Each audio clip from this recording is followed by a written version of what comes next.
안녕하십니까. 우리 성직교회 구역장님들 두 번째 교육을 하도록 하겠습니다. 여러분 각자 한 주간 공부했을 텐데 또 암송도 했을 텐데 잘 암송하고 또 오늘은 로마서 1장을 좀 공부하는 시간을 갖기 원합니다. 로마서 1장을 공부하기 전에 여러분들이 로마서 서론에 대해서 나누어준 프린트를 여러 번 반복해서 본 줄로 믿습니다. 제가 아마 여러분에게 준 모습들을 좀 보면 로마서 서론, 로마서 개관부터 제가 아마 여러분에게 나누어 주었을 것입니다. 거기에 보면 여러분들이 다 읽어 보셨기 때문에 제가 또 읽어 드리는 것은 그렇게 의미 있는 것 같지는 않아서 여러분 로마서 서론을 쭉 다시 한번 이렇게 보시고 그리고 오늘은 로마서 1장을 나가기 전에 잠깐 로마서 전체를 좀 은혜롭게 이해하는 시간들을 좀 갖기를 원합니다. 로마서 서론을 좀 생각해 보면 로마서가 전체적으로 어떠한 느낌으로 쓰여졌고 어떠한 마인드를 가지고 쓰여졌나, 그 부분을 우리가 좀 생각하고 로마서를 1장부터 읽으면 훨씬 더 은혜가 될 것이라고 생각이 됩니다. 그래서 먼저 바울은 로마의 그리스도인들에게 앞으로 내가 이제 직접 로마를 방문할 것이라는 것을 알립니다. 그런데 바울이 얘기하고자 하는 핵심이 무엇인가 하면 첫 번째는 모든 사람들이, 이 로마서를 읽는 모든 사람들, 또 믿음의 사람들이요,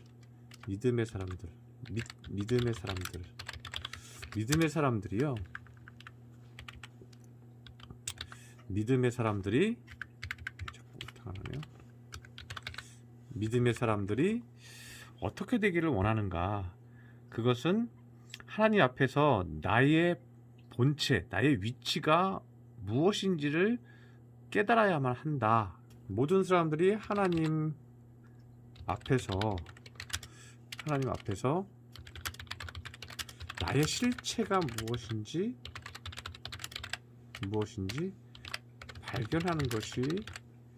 발견하는 것. 모든 사람들이 하나님 앞에서 나의 실체가 무엇인지 발견하는 것. 이것이 매우 중요하다고 바울 사도는 강조하고 있다는 거예요. 그래서 우리는 명확히 죄인이라는 것을 밝힙니다. 그래서 인간의 실체가 무엇인지 발견해야 한다는 거예요. 내가 어떤 자인가, 내가 어떤 사람인가. 우리는 믿음을 갖기 전에 우리는 다 스스로 의인이라고 생각하는 것입니다. 나는 별로 지은 죄가 없다라고 착각을 하는 것입니다. 그런데 바울 사도는 우리가 명확하게 죄인이라는 것을 강조하고 있습니다. 그래서 로마서 1장 21절에 보면요, 이렇게 말하고 있어요. 로마서 1장 21절에 보면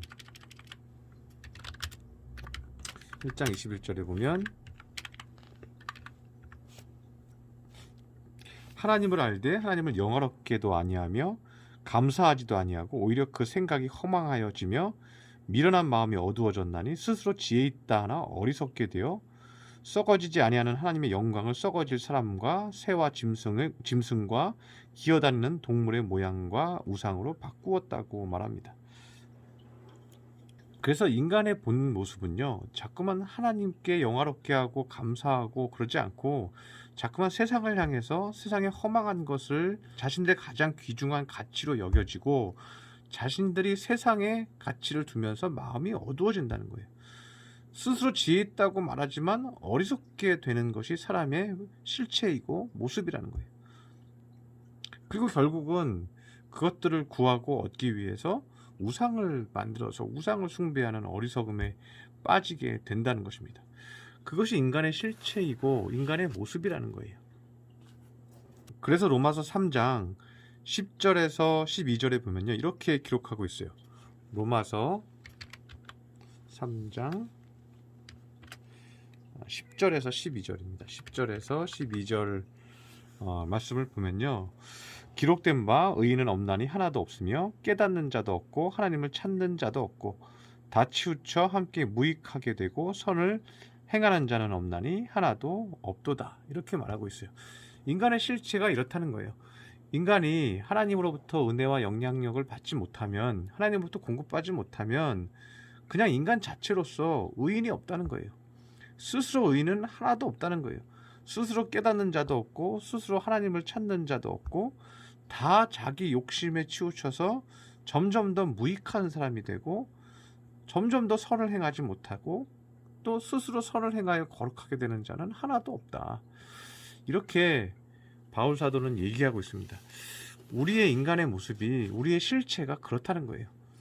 우리가 지금은 예수 그리스도를 나의 구주로 믿고 의로운 사람이 되었고 거룩한 길을 따라서 하나님의 은혜와 통치를 받으면서 살고 있으니까 우리가 거룩하게 은혜롭게 살고 있지만요, 우리가 주님이 없이는, 하나님의 은혜가 없이는 우리는 죄인이라는 것을 발견해야 한다는 거예요.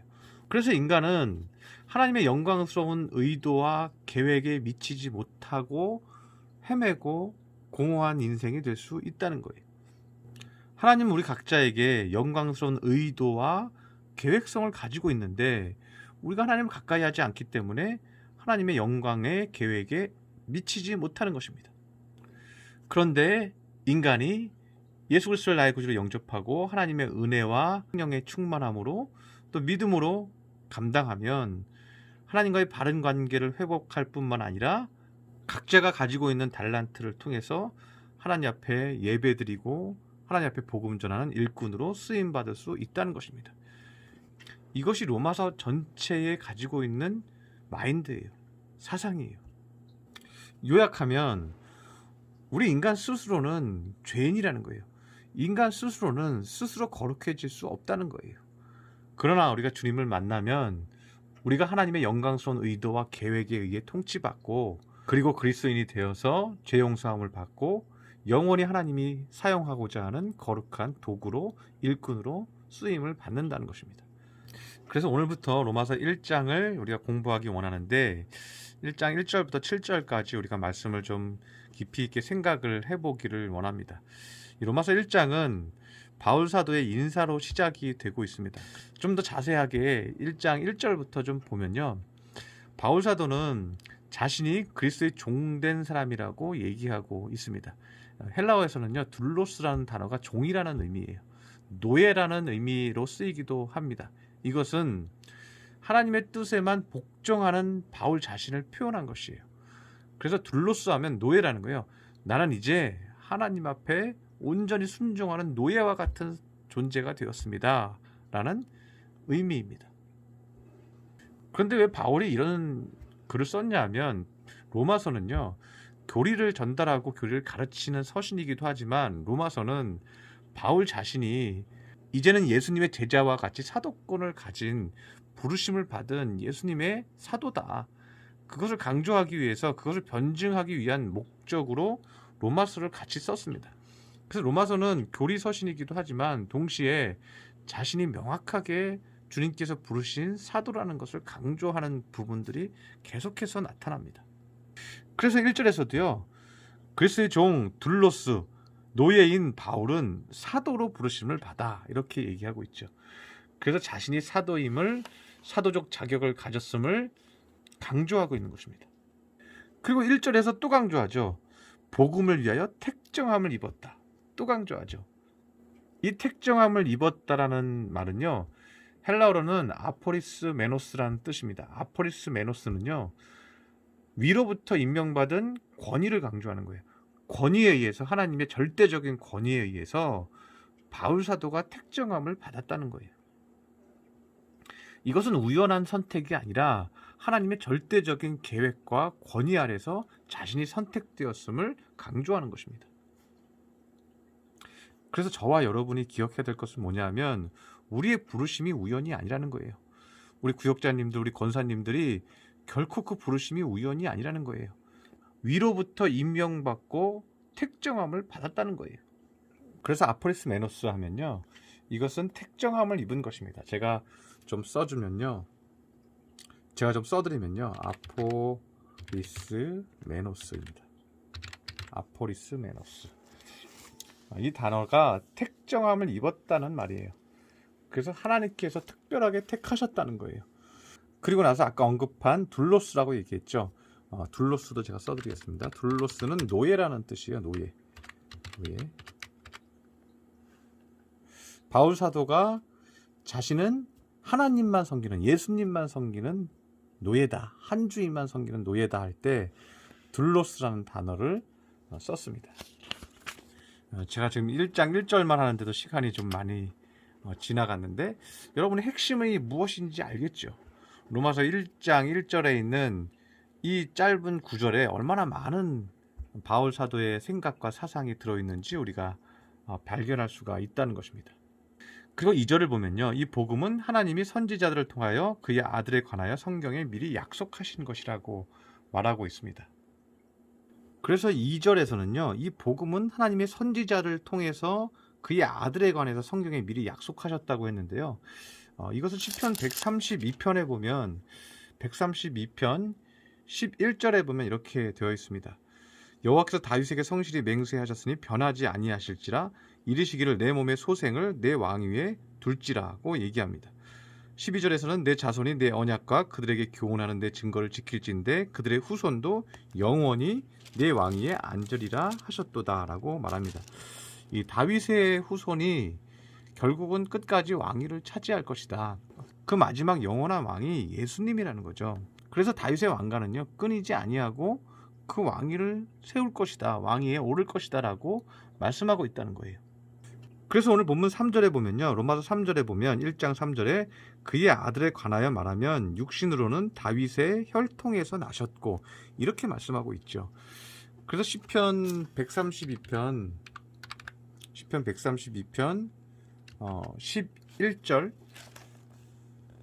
11절부터 12절 12절에 그 다윗의 왕조가 끝까지 왕위에 설 것이다 라는 내용이 있고, 오늘 본문 로마서 1장 3절에 육신으로 말하면 예수님이 다윗의 혈통에서 나셨다는 것을 강조하고 있다는 거예요. 그래서 예수님은 이미 구약에서 다윗 세대부터 약속이 되어 있다는 거죠. 그렇게 육신으로는 다윗의 혈통에서 나셨고 그 다윗의 혈통은 이미 선지자들이 예언한 것이다. 그러면 영적으로는 어떤가? 4절에 보면 성결의 영으로는 죽은 자 가운데서 부활하사 능력으로 하나님의 아들로 선포되셨으니 곧 우리 주 예수 그리스도시니라고 말하고 있습니다. 그래서 이 성결의 영으로는 그 표현은요, 그 헬라어에서는 하기오 시네라는 단어가 쓰였습니다. 하기오 시네 할 때 하기오는요, 하기오스 거룩한이라는 단어가 쓰인 거예요. 이것은 예수님께서 성령으로 잉태됐다는 것을 먼저 의미하는 것입니다. 마태복음 1장 18절에 보면 예수님이 성령으로 잉태됐다. 그래서 예수 그리스도의 신성을 강조하고 있는 거예요. 그리고 두 번째는 죽은 자 가운데서 부활하셨다는 거예요. 영어 성경에서는 from the dead라고 되어 있어요. 죽음으로부터, 죽은 자 가운데서 살아나셨다는 거예요. 그런데 이것은 누구의 능력이냐? 4절에 보면 부활하사 능력으로 하나님의 아들로 선포되었다고 말하고 있습니다. 하나님의 능력으로 주님께서 부활하셨다는 거예요. 그래서 장차에 있을 모든 성도들의 부활을 확실하게 우리에게 보여주신 분이라는 거죠.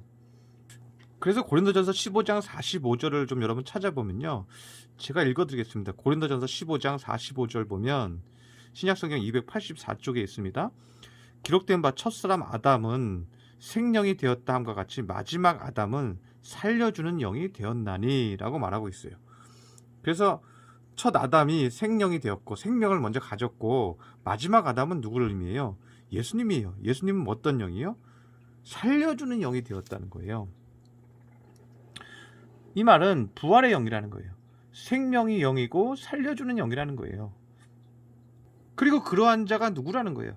그렇게 선포되셨으니 4절 후반부에 곧 우리 주 예수 그리스도시니라. 그래서 우리가 여러분 이 4절이 은혜가 되는 이유가 뭐냐면요, 예수님은 우리를 살려주는 영이라는 거예요. 우리의 영혼이든 우리의 육신이든 다시 살려주시고 생명을 주는 생명의 영이라는 거예요. 그래서 우리가 주님을 가까이 하고요, 주님을 사랑하고 주님을 영접하고 주님께 기도하면 우리의 마음이 살아나는 것입니다. 그래서 5절에서는 그것을 강조합니다. 그로 말미암아 그가 누구예요? 예수님인데 어떤 예수님이에요? 생명의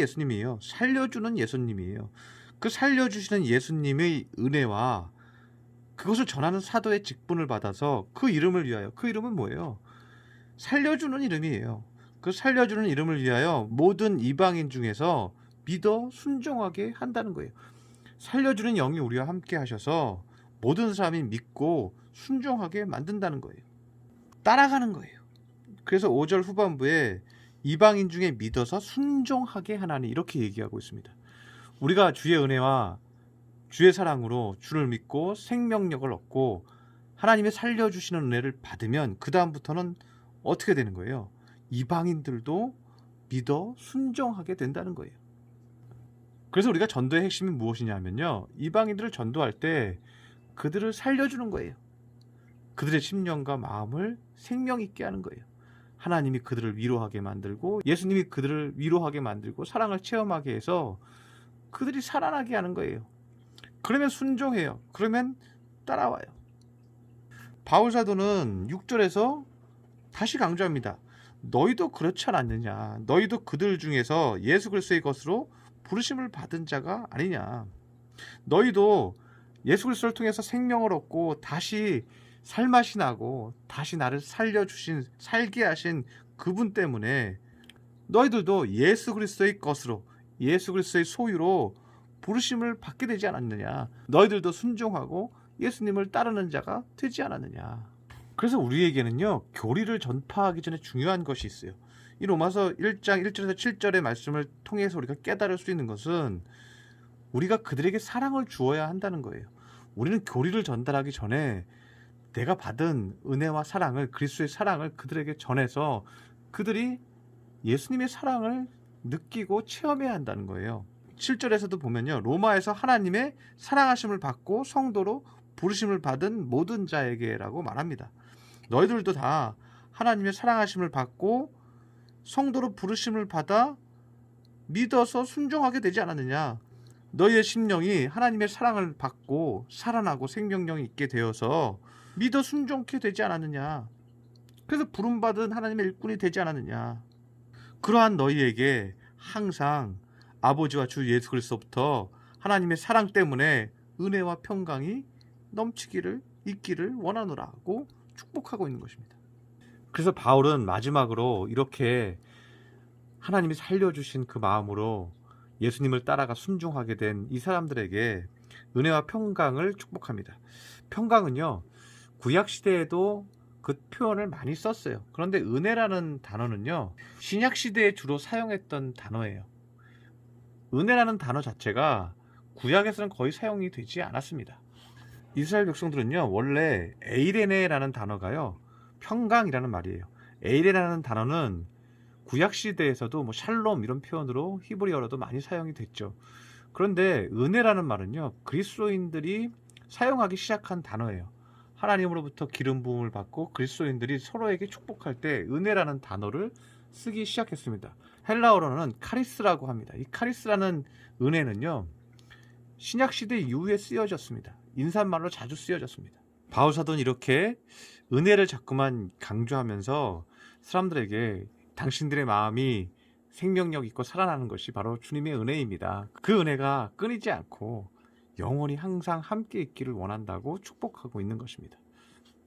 오늘은 로마서 1장을 1절에서 7절까지 좀 보았는데요. 여러분들이 반복해서 읽으면 여러분들이 또 구역원들에게 어떻게 전달해야 될지 여러분에게도 스스로 지혜가 생길 줄 믿습니다. 우리 구역자님들이 먼저 그렇게 부르심을 받았다는 것, 그리고 우리의 마음 가운데 생명력이 넘치는 것이 바로 부르심이라는 것, 그것을 먼저 깨닫고 은혜 받고 위로받고 힘을 내시기를 바랍니다. 구역원들에게 생명력을 주시고 살아나게 하시기를 바랍니다. 그러면 그들은 순종하고 따라오게 돼 있어요. 우리가 사람을 살맛나게 하면요, 그들은 다 하나님 앞에 헌신된 일꾼이 되게 되어 있습니다. 그래서 우리가 그들을 위해서 계속해서 살리는 기도를 하는 것입니다. 그럴 때 우리가 그들을 일꾼으로 만들 수 있는 것입니다. 한 주간도 이 말씀을 보시고 공부하시고 또 승리하는 우리 구역자님들 되시기를 축원합니다. 기도하고 마치겠습니다. 사랑의 하나님 아버지, 오늘 로마서 1장 1절부터 7절까지 자세하게 공부하였습니다. 우리가 사람을 살리는 일을 어떻게 해야 하는지 깨닫는 시간이 되었습니다. 우리의 마음이 주님을 통해서 살아나서 주님을 따르는 자, 순종하는 자 되었듯이 우리도 다른 영혼들에게 살리는 사역을 하게 하여 주옵소서. 그들이 믿지 않는다고, 그들이 믿음이 연약하다고 판단하기 전에 우리가 먼저 그들을 향해서 눈물을 쏟고 기도할 때에 그들을 살립니다. 우리가 그들을 살리면 그들은 하나님 앞에 순종하고 따라오게 되어 있습니다. 우리가 연약해서 그렇습니다. 우리가 부족해서 그렇습니다.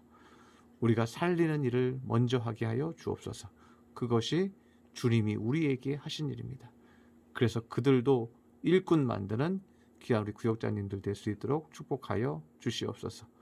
귀한 말씀 배우게 하시니 감사드리며 예수님의 이름으로 기도드렸습니다. 아멘.